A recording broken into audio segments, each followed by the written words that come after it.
into awarding a tender for the supply of mosquito nets to Crystal Limited, his proxy company.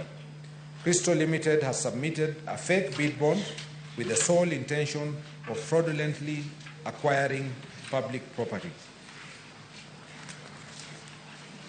B. His Excellency Rigathi Gachagua routinely bullies public officers in national security organs whom he subjects to public attacks and humiliation. C. His Excellency Rigathi Gachagua routinely summons procurement officers in ministries and state institutions and instructs them to direct the procurement of goods and services in a particular manner. D.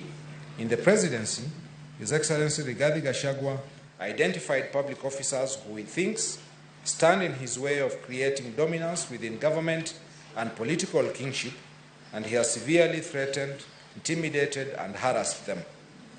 E. In 2023, His Excellency Rigathi Gachagua used his position as a deputy president to intimidate public officers and a contractor to divert materials meant for the construction of the Kilifi-Malindi Road to tarmac a private road to Vipingo Beach Resort, a hotel associated with him. F. His Excellency Rigathi Gachagua uses his constitutional power as deputy president solely to implement sectarian, parochial, and personal interests that seek to profit him. Your Excellency Rigathi Gachagua, how do you plead to ground 11? Guilty or not guilty? Not guilty.